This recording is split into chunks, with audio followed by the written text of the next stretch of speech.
አስደንጋጭ የተባለና ያልተለመደ የእገታ ወንጀል በመዲናዋ አዲስ አበባ መፈጸሙ ተሰምቷል። በለሚኩራ ክፍለ ከተማ ጎሮ አትሌቶች መንደር ማንም ይወደኛል ብላት ነው። ማንም እንዲወደም አትጠብቅ። አንተ ማንም ይወደኛል ብላ አይ ሚሊትሪ እንደዚህ ካሾ ነው ቀራ ጭራሽ። አዲስ መረጃ በፌደራል ፖሊስና በከተማ ፖሊስ መካከል የተከሰተው ክስተት ምንድን? ትላንትናው ዕለት በምስራቅ አርሲ ሶሌ እና ጸልዩልን፣ አልቅሱልን መርዝ አብልተውታል የገዛ ጓደኞቹ። አቤል ገዳይ ነው እያሉ አቤል ሲሰድቡ የነበሩት የኦርቶዶክስ ሰዎች አይደሉም? አሁን ዶክተር አብይን እናውግዘው። አኖሌ ላይ ይህ ነው የማይባል ግፍ ተፈጽሟል። ኦርቶዶክስ ስለሆኑ ነው የሚገደሉት አይደለም? ቤተ ክርስቲያን የሥላሴ ማደሪያ ስለሆነች ነው አይደል የሚገደሉት? ስለዚህ በስመ አብ ብለን የሰይጣኑን ሰላም ጤና ይስጥልኝ። ወድራ የተከበራችሁ የንቁሃን ሚዲያ ቤተሰቦች እንደምን አላችሁ? እንደምስቃችን ያለው እግዚአብሔር ይመስገን። ባላችሁ በሰላም ክርስቶስ ይዟላችሁ ትዳችሁ ሲያችን ከመሸንግል በጣም እጅግ ሰበር ሆነ መረጃ ተመልክቻለሁ። ብዙዎችን እያነጋገረ ያለ አንድ ክስተት አለ። የፌዴራሎችና የፖሊሶች ግብግብ አነጋጋሪ ሆኗል። ይህን መረጃ አስደምጧችኋል። እንግዲህ በዚህ ጉዳይ መከራከሮች ታላቅ ቁጣ የገለጹ ይገኛሉ። በተፈጠረው ክስተት እንግዲህ ታላቅ መከፋፈልን ፈጥሯል። የተፈጠረው ምንድነው? ቪዲዮ እናያለን። በተጨማሪ ጎሮ አካባቢ ያልተጠበቀ አነጋጋሪ መረጃ ደርሶኛል። ይሄንን እናያለን። የአርሲ ኦርቶዶክሳውያን እንዴት ናቸው በአሁኑ ሰዓት? አንዳንድ መረጃዎች እየደረሱኝ ይገኛሉ፣ እናያለን። በውጭ ያሉ አባቶቻችን የተቃውሞ ድምጽ እያሰሙ ይገኛሉ። ሌሎችም አነጋጋሪ መረጃዎች ደርሰውኛል። እስኪ በቅድሚያ ዕለቱ የእናታችን የቅድስት ኪዳነ ምሕረት ቀን ነውና ይህን ድንቅ ምስክርነት ሰምተን እንመለስ። ሁላችሁ ኮመንት ላይ ኪዳነ ምሕረት ጠብቀን ምልጃ ይልን እያላችሁ መጻፋችሁን እንዳትረሱ። ኦርቶዶክሳውያን ቪዲዮ ላይክ በማድረግ ጀምሮ አርቲስት ሄኖክ ምስክርነቱን እየሰጠ ይገኛል። ሲሰምተነው እንመለስና ቀጥታ ወደ መረጃዎቹ እናልፋለን። ልክ የዛሬ ዓመት በዚህ ሰዓት በዚህ ቀን ሰኔ 16 የኪዳነ ምሕረት ቀን ከከባድ የመኪና አደጋ ከሞት ተረፍኩኝ። እናቴ ኪዳነ ምሕረት ድንግል ማርያም ከልጇ ከኢየሱስ ክርስቶስ ጋር ሆነው የሞቴን ደብዳቤ ቀደው ጣሉ። ይኸው እኔም በዓመቱ ለምስክርነት በቃው። ሁላችሁም ድንግል ማርያም ኪዳነ ምሕረት ሆይ እንወድሻለን፣ የክብር ስግደት እንሰግድልሻለን፣ አንቺ አማላጃችን እንወድሻለን በሉልኝ። ለስሟ ለክብሯ ምስጋና አቅርቡልኝ። አሜን። ወንድማችን ላንተ የደረሰች ለሁላችንም ትድረስልን ማለት ወዳለኝ። አስታውሳችሁ የዛሬ ዓመት አካባቢ ላይ ነበረ አርቲስት ሄኖክ ድንቁ ድንገተኛ አደጋ ደርሶበት እንደምታዩት ምስሉ ላይና በከፍተኛ ሁኔታ ከሞት አፋፍ ማምላክ ወላዲተ አምላክ በኪዳነ ምሕረት ዕለተ ቀን ምልጃ ደርሶለት ድኖ ለንስሐ ዕድሜ ጨምራለት በምልጃ ወንድማችን ዛሬ ለምስክርነት ያቆመችውና በእውነት ለዚህ ያበቃችን አምላክ ወላዲተ አምላክ ዛሬም ስሟ ከፍ ብል ይክበር ይመስገንልኝ ማለት ወዳለሁ። ምናልባት ከዚህ ቪዲዮ ምንም ማለት ስንቶቻችንን አንብተን አልቅሰን በጣም ብዙ ጥያቄዎች ተመልሰውልን ያን ቀን ለማስታወስ የከበደን ያቃተንና እዚህ ቪዲዮ ሁላችን የምንማረው ነገር አለ ብዬ አስባለሁ። ሁላችሁም ኮመንት ላይ እየገባችሁ ኪዳነ ምሕረት ተጠብቀን ኪዳነ ምሕረት ምልጃ ይደን ያላችሁ መጻፋችሁን እንዳትረሱ። ወደ መረጃዎቻችን አልፋለን። ምንድነው የተፈጠረው ሰሞኑን? ይሄን ቪዲዮ እስኪ ማንም ይወደኛል ብላት ነው። ማንም እንዲወደም አትጠብቅ። አንተን ሊወደህ የሚገባው አንተነትህ ብቻ። አንተም መውደድ ያለብህ አንተነትህን ብቻ። ከዛ ጤነኛ ህይወት ትኖራለህ፣ ከፍ ብለህ ትበራለህ። ሰላም ወደ ቲክቶክ ቤተሰቦች በያላችሁበት ሰላማችሁ ብዝት ይበልኝ። ቪዲዮ እንዳያችሁት ነው እኔ ማስተላለፍ ፈልገው ደቡብ ኢትዮጵያ ላይ የሚለው ክልል ያላችሁ በተለይ እዚህ ቪዲዮ ላይ ያላችሁ የህግ አካላቶች ምንድነው እያደረጋችሁ ያላችሁ? እንዴ በጣም ኩሼም ነው። በጣም እንዴ አንድ ወንጀለኛ ሊሆን ይችላል፣ ሊያጠፋ ይችላል። ግን በህግና በስርዓቱ ህግና ስርዓትን ባሟላ መልክ ነው እንጂ እንዴ አጋር እኮ ናችሁ። እንዴ ተቀናጅታችሁ እኮ ነው ስራ የምትሰሩት። እንዲህ መወርወር ቢያንስ ለሬንጀሩ ክብር የላችሁም እንዴ? እንዴ ምንድነው? ምን አይነት ስራ ነው የምትሰሩት? እስቲ ንገሩኝ። ጥፋት ካለበት እኮ ማለት ነው በህግና በስርዓቱ እኮ በመመሪያው በህግ በስነ ስርዓቱ ይሄዳል። እንዴት ነው እንዲህ ማንገናታት ማነቅ ይጋካል? ሌላው ከናንተ ምን እንደሚማረው ለሌላው ክፍተት ለምን ሰጣላችሁ እንዴ? ምንድነው የምታደርጉት? በቃ ወንጀለኛ ከሆነ ጥፋተኛም ከሆነ የሚጠይቀው አካል በህግና በስርዓቱ ለህግ ተገዢ ነው። ከጅም ከሆነ ምንም በስነ ስርዓትና በህግ አምላክ ውጣ ተከበር ብላችሁ እኮ ማስወጣት ትችላላችሁ። አንቃችሁ ጎትታችሁ ምናምን እንዴ ሌላው ፌደራል ፖሊስ ከነ ምንድነው የሚማረው? እሱ እንደዚህ እንደ ፔስታል ስትወረውሩት እንዴ አጋር እኮ ናችሁ። ጥምረት እኮ ነው። መከላከያው፣ ፌደራል ፖሊሱ፣ የከተማ ፖሊስ፣ አድማ በታን አንድ ላይ እኮ ነው የሚሰራው አይደል እንዴ? እናንተ እንደዚህ ያደርጋችሁ እኮ ሌላው ታዲያ ለሌላው ክፍተት የምትሰጡት እናንተ ናችሁ። በጣም ነው የሚያሳዝነው። ምክንያቱም አይደረግም እንደዚህ። በቃ በጣም ነው ያፈርኩት። ደቡብ ኢትዮጵያ ላላችሁ ፖሊሶች ሁላችሁንም ሳይሆን እዚህ ቪዲዮ ላይ ያላችሁ በጣም ውርደታም ናችሁ። ምክንያቱም ጥፋት ሊኖርበት ይችላል። ጥፋት ካለበት ግን በህግ አምላክ ውጣ ካላችሁት እኮ ይወጣል ማንም። ግን ሚሊተሪ ለብሶ የተከበረ የፌደራል ፖሊስ ስንቶች አጥንታቸው እንደማቸውን የከሰከሱበት ሬንጀር ለብሶ ለነገሩ እናንተ ከተማ ቁጭ ብላችሁ ምን ታውቃላችሁ? እንደ ቆሻሻም ተወረውሩት። በጣም ነው የሚያሳዝነው። ግን ይሄ በተለይ ለፌደራል ፖሊስ ድረስ ይሄን እናንተ በልዩ ሁኔታ ማየት መቻል አለባችሁ። ፌደራል ፖሊስ በተለይ እዛ አካባቢ ያላችሁ አመራሮች እንደዚህ የሚያደርጉትን ለህግ ማቅረብ መቻል፣ እርምጃ መወሰድ አለባችሁ። እነዚህ ለጠላት ክፍተት ነው የሚፈጥሩት። በጣም ነው የሚያሳዝነው። ምክንያቱም አይደረግም። በቃ የፈለገ ጥፋት ሊያጠፋ ይችላል። በህግና በስርዓቱ ተገዢ ነው፣ ይወጣል። ግን ስንቶች መስዋዕት የሆነለት ሬንጀር ለብሶ እንደ ቆሻሻ አንስታችሁ መኪና ላይ ስትወረውሩ እንዴ ምን ማለት ነው? የከተማ ዱዬ እንኳን ዘራፊ እንኳን እኮ እንደዛ አይወረወርም እኮ። አንስታችሁ ወረውራችሁ እንዲህ ማነቅ ማንገላታት ለሌላው ክፍተኔ ከሌላው ለይቻላችሁም እናንተ ከሌላ ከአሸባሪ ለይቻላችሁም እናንተ አንድ ሆናችሁ አጋር ሆናችሁ እንዲህ ማድረጋችሁ በጣም ያሳዝናል። ኢትዮጵያ ሀገራችን ለዘላለም ትኑር። ወዳችኋለሁ። ማንም ይወደኛል ብላ አትመን። ማንም እንዲሁ አይ ሚሊተሪ እንደዚህ ርካሽ ሆኖ ቀረ። ጭራሽ ያሳዝናል። አዲስ መረጃ በፌደራል ፖሊስ እና በከተማ ፖሊስ መካከል የተከሰተው ክስተት ምንድነው? ሙሉ መረጃውን ልንገራችሁ። እናንተ እስከዛ ፎሎ፣ ላይክ፣ ሼር፣ ሪፖስት እያደረጋችሁ መረጃውን ለብዙሃን ማድረስ ትችላላችሁ። በደቡብ ክልል ውስጥ የከተማ ፖሊስ አባላት የፌደራል ፖሊስ ባልደረቦቻቸውን በኃይል ወደ ጸጥታ ተሽከርካሪ ሲጭኑትና ሲያስሩ የሚያሳይ ተንቀሳቃሽ ምስል በማህበራዊ ሚዲያ ላይ ከፍተኛ መነጋገሪያ ሆኗል። ተመሳሳይ የህግ ማስከበር ኃላፊነት ያለባቸው ተቋማት እርስ በርሳቸው በዚህ መልኩ ፍጥጫ ውስጥ መግባታቸው በህዝብ ዘንድ ድንጋጤን የፈጠረ ሲሆን በጸጥታ መዋቅሩ ቅንጅትና መከባበር ላይም በርካታ ጥያቄዎችን አስነስቷል እየተባለ ይገኛል። የከተማው ፖሊሶች የኃይል እርምጃውን የወሰዱት ምክንያት እስካሁን በውል አልታወቀም። ጉዳዩም ከበላይ የጸጥታ አካላት አስቸኳይና ግልጽ ማብራሪያ የሚሻ አሳሳቢ ክስተት ነው እየተባለ ይገኛል። እናንተ ምን ይመስላችኋል? ሐሳባችሁን ጋይስ እንዳያችሁት ነው። መረጃ በጣም እጅግ አነጋጋሪነቱን ቀጥሏል። በጣም ብዙዎችን ያስቆጣ ድርጊት ነው ማለት ነው። እንደምታዩት የተለያዩ የሰራዊት አባላት ሀሳባቸውን እየሰነዘሩበት ይገኛሉ ማለት ነው። ሰውን ግን እንደዚህ ያሉ ነገሮች ሲፈጠሩ በእነዚህ ያለ ሁኔታ ከሆነ ችግሮቹ የሚፈቱት እንግዲህ የጸጥታ ኃይሉ በጣም እጅግ አሳሳቢ ደረጃ ደረሰ ነው የሚያሳየው ማለት ነው። ሁላችሁም በዚህ ጉዳይ ያላችሁን ሀሳብ አስተያየት ኮሜንት ላይ ታስቀምጡልኝ ይሆናል። እስኪ ይህን መረጃ ላስደምጣችሁና እንመለስ። በቤተ ክርስቲያን ክብርና ልዕልና ላይ ማንም ሊረማመድ ይህንንም ነገሯን ለማንም በምንም ሁኔታ አሳልፎ መስጠትም መሸጥም አይቻልም። አንድ ሰው ይህንን ነገር ተላልፎ ቢገኝ እንኳ ያ ሰማያዊው ጌታ የቤተ ክርስቲያን መሰረቷም ራሷም የሆነ ክርስቶስ እርሱ እሱን ይበቀለዋል፣ ይቀጣዋል። ይህንን መልእክት በቀጥታ ለማስተላለፍ የወደድኩት ለመላከ ሰላም ዶክተር ቆሞስ አባ ቃለ ጽድቅ ነው። ሰሞኑ የቤተ ክርስቲያን ሐቅና እውነቷን ቅርጥፍ አድርገው በልተው በተልእኮ የአርሲ ኦርቶዶክሳውያንን ግድያ ሲያራክሱና የቤተ ክርስቲያንን የኃላፊነት ጫንቃ በዱላ ሲቀጠቅጡ ታይተዋል። ክቡር አባታችን አንድ ነገር ልነግሮ ብቻ እወዳለሁ።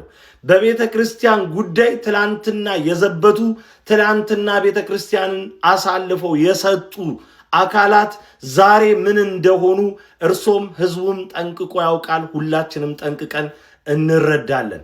ሁለቱ ከበስተላይ ያሉ አባቶችን በቤተ ክርስቲያን ጉዳይ ይዘገይ ይሆናል እንጂ በምክንያት ፈጽሞ የማይቀረው ክርስቶስ እንዴት አድርጎ እንዳስተማራቸው እንመለከታለን። ሁለቱን ለምሳሌ ያመጣው እንጂ ሌሎችም የእርሶ ጓደኞችን ጨምረን ማምጣት እንችላለን።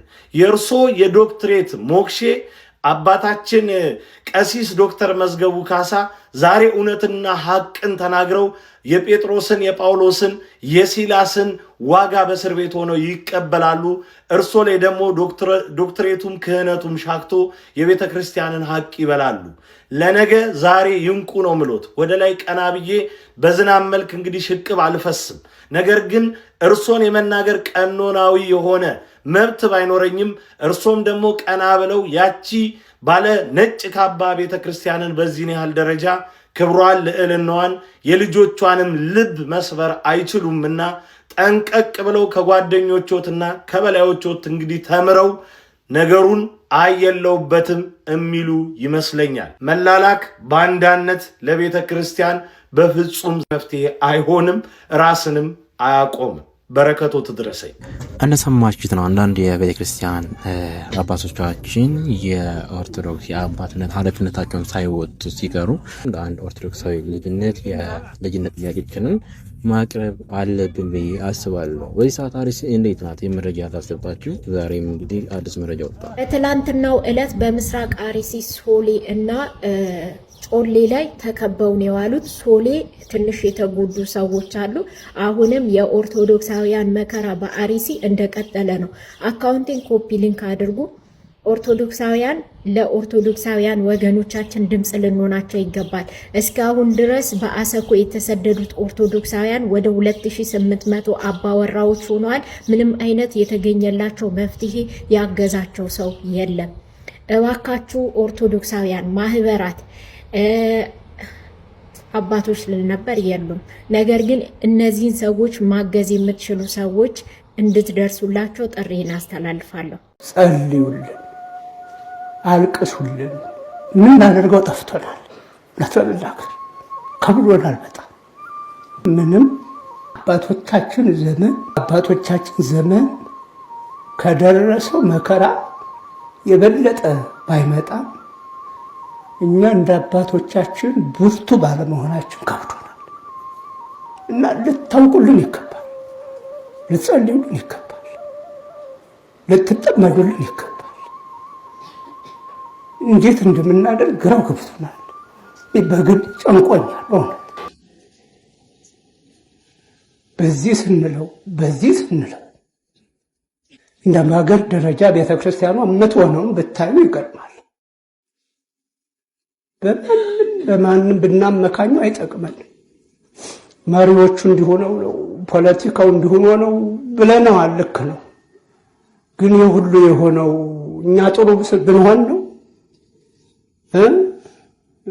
የኛ ኃጢአት እኮ ነው የሚያስደበድበን። እየፈረሰች ነው ቤተክርስቲያኑ። የሚያልቁት የሚጎዱት ምዕመናን በጣም ብዙ ናቸው እና በዚህ ጊዜ አባቶቻችን፣ በዚህ ጊዜ እናቶቻችን በልብ በሰቂለ ሕሊና ሆናችሁ ጸልዩልን፣ አልቅሱልን። ይህ ምን ያህል እንደሚያበረታ እና የብፁዕ አባታችን ብፁዕ አቡነ ኤርሚያስ በረከታቸው ይደርብን። የብፁዕ አባታችን አቡነ ኤርሚያስ ንግግር እንግዲህ የብዙ ኦርቶዶክሳውያን ስሜት ቀስቅሰዋል። አዎ በገዳማውያን አባቶቻችን ጸሎት ነው እንግዲህ እየኖርን ያለ ነው። ሀገራችንን የጸናች ቆማ ያለችው በገዳማውያን በአባቶቻችን ጸሎት ነው። ቢያውቁ ኖሮና ከቤተ ክርስቲያን ልጃቸውን ያነሱ ነበረ። በውጭ የሚገኙ ኦርቶዶክሳውያን ካህናት አባቶቻችን ይህኛውን የተቃውሞ ድምፅ አሰምተዋል። እስኪ ላስደምጣችሁና እንመለስ። ለማውገዝ ነው እዚህ የተገኘ ነው ማለት ነው። ወደ አባታችን በስመ አብ ወወልድ ወመንፈስ ቅዱስ አሐዱ አምላክ። መቼም ወገኖቻችን የሚገደሉት በስመ ሥላሴ ነው አይደለም? የሥላሴን ስም ተሸክመው ስለሚዞሩ ነው አይደለም? ኦርቶዶክስ ስለሆኑ ነው የሚገደሉት አይደለም? ቤተክርስቲያን የሥላሴ ማደሪያ ስለሆነች ነው አይደል የሚገደሉት? ስለዚህ በስመ አብ ብለን የሰይጣኑን የአብይን መንፈስ እናስለቅቃለን። ሁለት ምዕመናን፣ አብይ ገዳይ ነው። አንድ ጊዜ በሉልኝ፣ አብይ ገዳይ ነው። አብይ ገዳይ ነው። አትፍሩ። ምንድን ነው ያልኩት? ለምንድን ነው ያልኩት? ሰይጣን ቤተክርስቲያንን አይወዳትም አይደለም? ያቃጥላታል በአብይ ተመስሎ። ስለዚህ አብይ ገዳይ ነው። የምትፈራ የጴጥሮስ ልጅ አይደለህም። የአቡነ ጴጥሮስ ልጅ አይደለም። አቡነ ጴጥሮስ ጣሊያንን በፊት ለፊት መሳሪያ ፊት ቆመው ነው ያወገዙት። ታውቃላችሁ አይደል ታሪክ። ስለዚህ የጴጥሮስ ልጆች ከሆነቸው አትፍሩ። እኔ ዘመድ አለኝ ሀገር ቢሆን ግን ካህን ስለ ካህንነቴ ይገደኛል። እኛ አርሲ ኢትዮጵያ ስለሌለን ያልተገደልነው አይደል? እውነት አሰብ ምዕመናን፣ እውነት ነው። አርሲ ስለሌለን አልተገደልንም በሉ። አርሲ ስለሌለን አልተገደልንም። አርሲ ስለሌለን አልተገደልንም። አያችሁ፣ አርሲ ስላልሆን ብቻ ነው ያልሞት ነው። እዚህ ሀገር ነፃነት ሀገር ስለሆነ ነው ያልሞት ነው አይደለም። ዛሬ በዛሬ ቀን የማይመጣ ካህን የተረገመ ይሁን፣ እውነት የተረገመ ይሁን። እኔ ካህን በስልጣን ጴጥሮስ የተረገመ ይሁን። አዎ ቤተክርስቲያን ታድጋ ፎቶና አጥብታ እንጀራዋን አብልታ አይደለም። ሊቃውን ታውቃላችሁ፣ በትምህርት ቤት ስንኖር አይደለም በስሟ በቤተክርስቲያን ስም ለምነን የተማርነው አቋቋሙን ቅኔውን ድጓውን ስንማር ይህችን ቤተክርስቲያን ከወላጅ እናት በላይ ነች። እንዴት ገዳይ ሳያፍር ሟች ያፍራል? ጎበዝ ገዳይ ሳያፍር በዳይ ሳያፍር ጠባሪ ሳያፍር እንዴት ሟች ያፍራል? እንዴት አልሞትም ብሎ መጮህ ያቅተናል? ክርስቲያኖች አንሞትም ብለን መጮህ እኮ የኛ ውጤት ነው አይደለም? ፊልም ሰርቶ የመጣ እኮ ነው ቤተክርስቲያንን ሊያፈርስ አይደለም? ስለዚህ ከዛሬ ጀምሮ ስለሚሞቱት ወንድሞች እህቶቻችን መጮህ አለብን። እንደሰማችሁት ነው ኦርቶዶክሳውያን በውጭ ሀገር ያሉ የኦርቶዶክስ ተዋሕዶ ክርስቲያን ሊቃውንት፣ ካህናት፣ ምዕመናን በተገኙበት እንግዲህ አገዛዙ ላይ ከፍተኛ ተቃውሞ በማድረግ የአርሲ ኦርቶዶክሳውያን ሞት አውግዘዋል ማለት ነው። ከዚህ ቀጥል የማስደምጣችሁ በጎሮ አካባቢ እንግዲህ አዲስ የሆነ ወንጀል ተፈጽሞ የመረጃ ላስደምጣችሁ እስኪ። አስደንጋጭ የተባለና ያልተለመደ የእገታ ወንጀል በመዲናዋ አዲስ አበባ መፈጸሙ ተሰምቷል። በለሚኩራ ክፍለ ከተማ ጎሮ አትሌቶች መንደር በሀገሪቱ እምብዛም ያልተለመደና እንዲሁም ደግሞ እጅግ አስደንጋጭ የእገታ ወንጀል መፈጸሙ ነው የተሰማው። 3 የፓኪስታን ዜግነት ያላቸው ግለሰቦች በተከራዩት የመኖሪያ ቤት ውስጥ የህንድና እንዲሁም ደግሞ የባንግላዴሽ ዜጎችን በገመድ በማሰርና አፋቸው በፕላስተር በማፈን ከ15 እስከ 30 ሚሊዮን ብር የሚደርስ ከፍተኛ የገንዘብ ማገቻ ሲጠይቁና አሰቃቂ ድብደባ ሲፈጽሙባቸው መክረማቸው ነው የተገለጸው። ይባስ ብሎም በቅርቡ ለጉብኝት ወደ ኢትዮጵያ የገቡ 4 የህንድ ቱሪስቶችን ጭምር በማሰርና በመደብደብ ከቤተሰቦቻቸው የህንድ ሩፒ እንዲያስመጡ ሲያስገድዱ እንደነበር በቁጥጥር ስር ከዋሉ በኋላ ባደረጉት ቃል ተጋልጧል። ታዲያ እናንተስ በዚህ ጉዳይ ምን ትላላችሁ? ሀሳባችሁን አጋሩ። ብዙዎችን እያነጋገረ ያለው መረጃ ይሄኛው መረጃ ነው። አሁን ደግሞ ማስደምጣችሁ በጣም ብዙዎችን እያሳቀ እያስገረመም ጭምር ያለ ከታጠቁ ወንበዴዎች ከ6 ሚሊዮን ብር በላይ ያስመለሱት ፖሊስ በዚህ ሰዓት በማህበራዊ ሚዲያ ላይ መነጋገሪያ ሆነዋል። በአሶሳ ዞን በአምባሲ ወረዳ ውስጥ የታጠቁ ወንበዴዎች ፊት ለፊት በመፋለም ከ6 ሚሊዮን ብር በላይ ያስመለሱት እንዲህ በምስሉ ላይ የምትመለከቷቸው የፖሊስ አባል 10 ሺህ ብር እንደተበረከተላቸው ተገልጿል።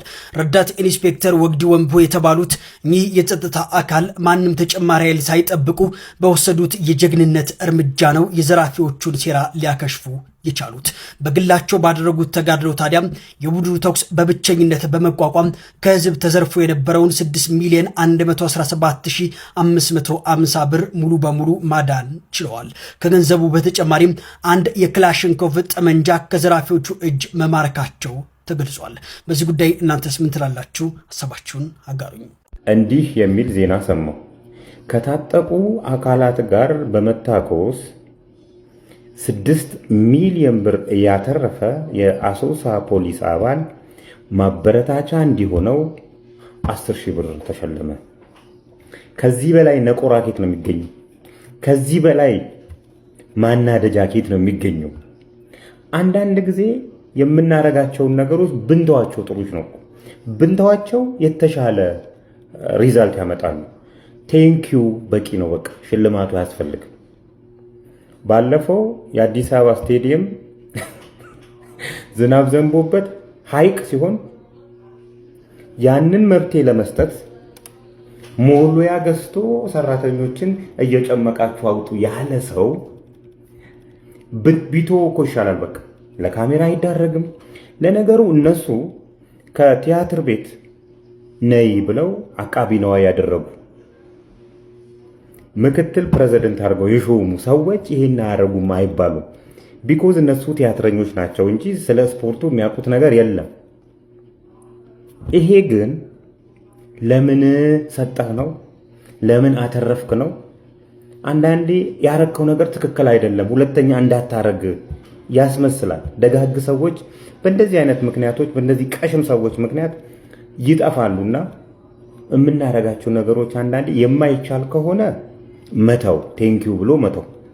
የሚቻል ከሆነ ግን የሚመጥነውን ያረኩት ነገር ትክክል ነው፣ ያረኩት ነገር እንኳን አደረኩ ደግ አደረኩ እንዲልና ያን ነገር እንዲቀጥልበት ለሌሎቹም ራዕይ እንዲሆን ተከታይ እንዲኖረው ማድረግ። አለበለዚያ ግን እንደዚህ ደጋግ ሰዎችን እያጣን ነው የምንሄደው። ሴንተር ሲቀጥቅጡ እሙማቸው ሲቀጥቅጡ የነበሩት ኦርቶዶክስ አይደሉም እንዴ? ተደጋገመብን።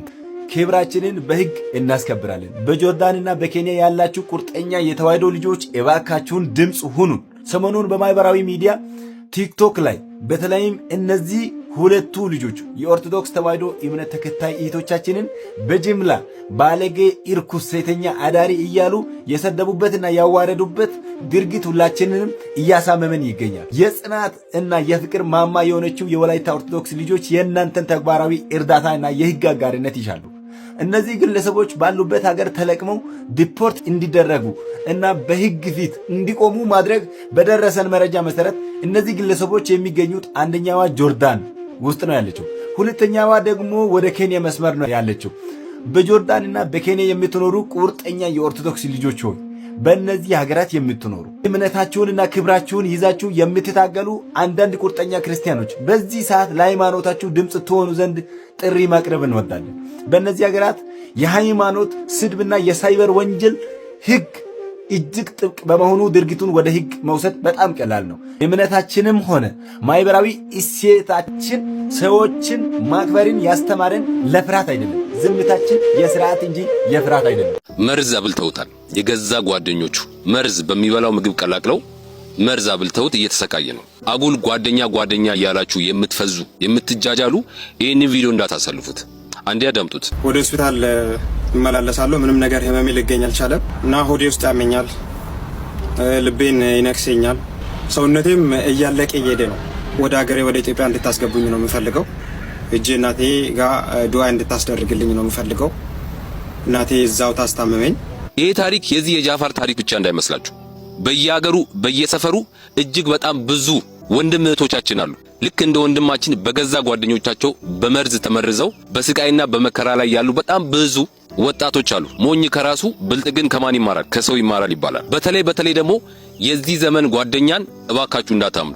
እመኑኝ፣ ብዙዎቻችሁ የተከበባችሁት በአስመሳይ ጓደኛ ነው። የእናንተን ስኬት የእናንተን የተሻለ ቦታ መድረስ በማይፈልጉ አስመሳይ ጓደኞች ነው የተከበባችሁት። እመኝኝ፣ ያንቺ ጓደኞች ካንቺ ጋር አብረው ሊበሉ ሊጠጡ ይችላሉ፣ አብረው ጊዜ ሊያሳልፉ ይችላሉ። በውስጣቸው ግን አንቺ ከነሱ የተሻልሽ እንድትሆኚ አይፈልጉም። አንቺ የተሳካ ትዳር እንድትይጂ አይፈልጉም። ህይወትሽ ተለውጦ ከነሱ ከፍ እንድትይ አይፈልጉም። እመነኝ ወንድሜ፣ ካንተ ጋር ጓደኞች አብረው ሊበሉ ሊጠጡ ይችላሉ፣ ነገር ግን አንተ ከነሱ የተሻለ ቦታ እንድትደርስ አይፈልጉም። ከነሱ የተሻለ ስኬት ላይ እንድትደርስ አይፈልጉም።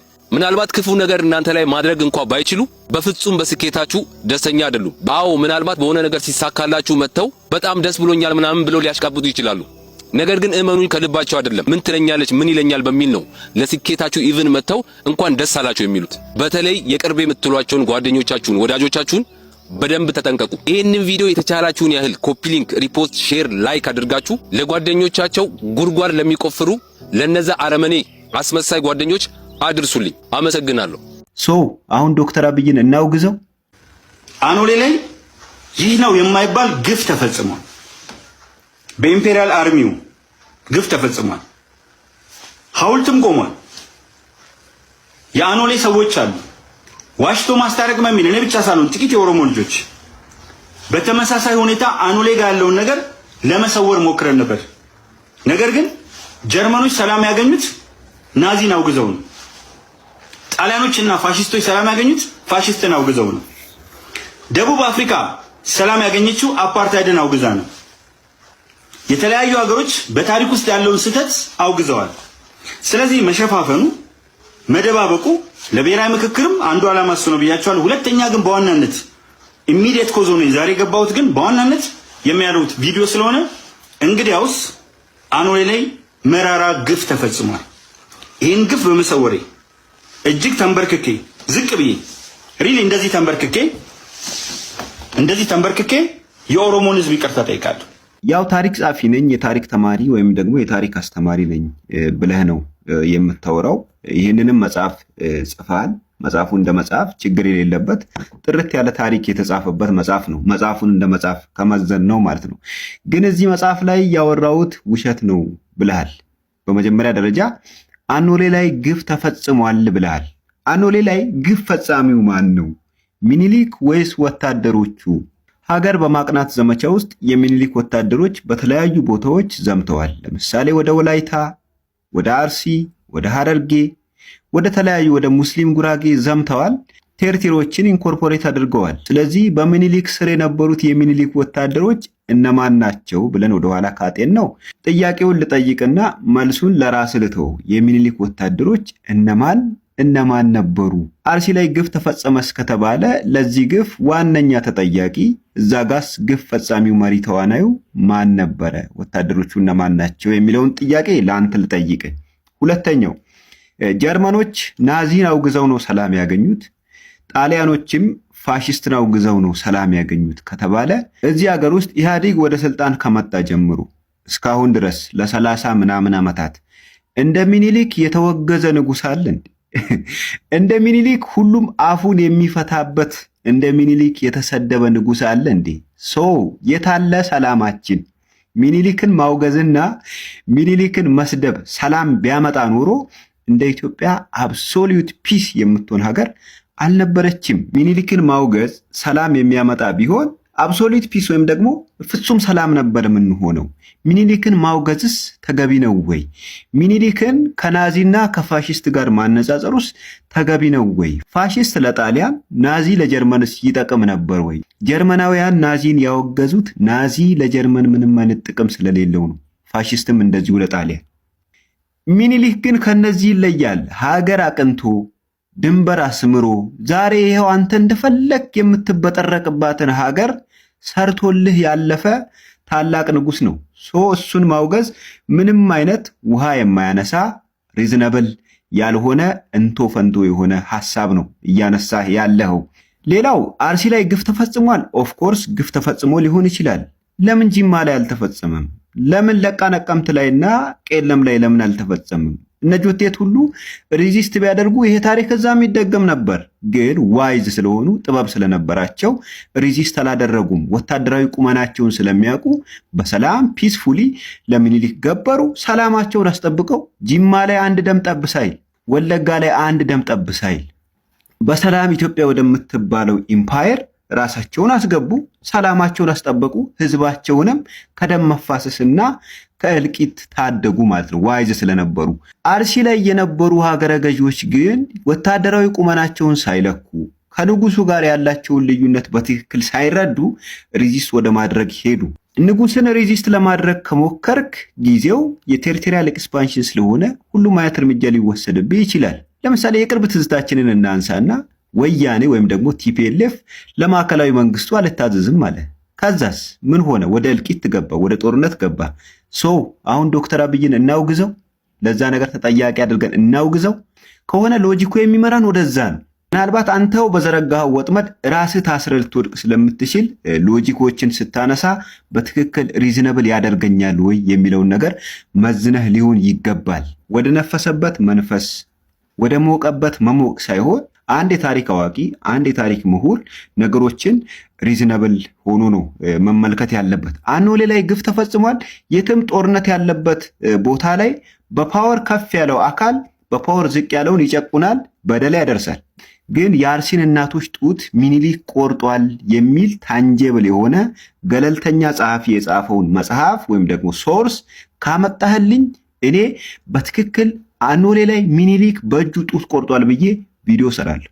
እኔ የታሪክ ማጣቀሻዎችን ሶርሶችን ለመፈተሽ ሞክሬያለሁ። እስከዛሬ ግን ሚኒሊክ አኖሌ ላይ ወይም ደግሞ አርሲ ላይ የአርሲ እናቶችን ጡት ቆርጧል የሚል ከተስፋዬ ገብረአብ የጥላቻ መጽሐፍ ውጪ ይህን ነገር አስረግጦ የሚነገር ገለልተኛ ጸሐፊ የጻፈውን ሶርስ ከነገርከኝ እኔ ስለ ሚኒሊክ በእጁ አርሲ ላይ ሄዶ ጡት ቆርጧል ብዬ ቪዲዮ ሰራለሁ። ታሪክ ያለ ታንጀብል ማስረጃ ባዶ ነው፣ ዜሮ ነው። የሆኑ አፈታሪኮችን የሆኑ ልብ ወለዶችን አንብበን ወደ ማህበራዊ ሚዲያ መተን ህዝብን ከህዝብ የሚያጋጭ ሰላምን የሚያደፈርስ ለአብሮነታችንና ለወደፊት አብሮ መኖራችን ራሱ አደጋ የሚፈጥር አይነት ትርክት ይዘን እየመጣን በህዝቦች መካከል እልቂትን ባናውጅ ጥሩ ነው ብዬ አስባለሁ። በእርግጥ ያንተን ማንነት ለመረዳት እሞክራለሁ። 2010 ይህ መንግስት ኢትዮጵያ ብሎ ሲመጣ ኢትዮጵያ ብለው ወደፊት ከወጡ ወደ ነፈሰበት ከነፈሱ ሰዎች አንተ ግንባር ቀደም ነበርክ። አሁን ግን ይህ መንግስት ኢትዮጵያ ኢትዮጵያ ማለቱን እየቀነሰ ሲመጣ፣ ብሔርን እየመሰለ ሲመጣ፣ አንተም ይህ መንግስት ወደ ነፈሰበት እየነፈስክ እንዳለ እንረዳለን። ይሄ ደግሞ ከጥቅምና ከጥራጥሬ ወይም ደግሞ ከዕለት ጉርስ አንጻር ስለሆነ በተቻለ መጠን እስቲ ለአይምሮህ ለማደር ሞክር። አሁን አንተ ያኔ ይሄን መጽሐፍ ስትጽፍ ተቀባይነት አግኝተሃል። ነገ ግን የሆነ መጽሐፍ ጽፍ ያለው ብለህ ወደ ሚዲያ ብትመጣ ግዙኝ ብትል ማን ነው የሚገዛ? ማን ነው አንተን አምኖ መጽሐፍህን ገዝቶ የሚያነበው? ዛሬ ለምንበላውና ለዕለት ጉርሳችን ሳይሆን ለማንነታችንና ለኢሜጃችን መጨነቅ አለብን። ሀገር እንደ ሀገር ትቀጥላለች። እኔም አልፋለሁ፣ አንተም ታልፋለህ። ሀገር ግን ትቀጥላለች። የጥላቻ ግንብ ግን ባንገነባ ጥሩ ነው።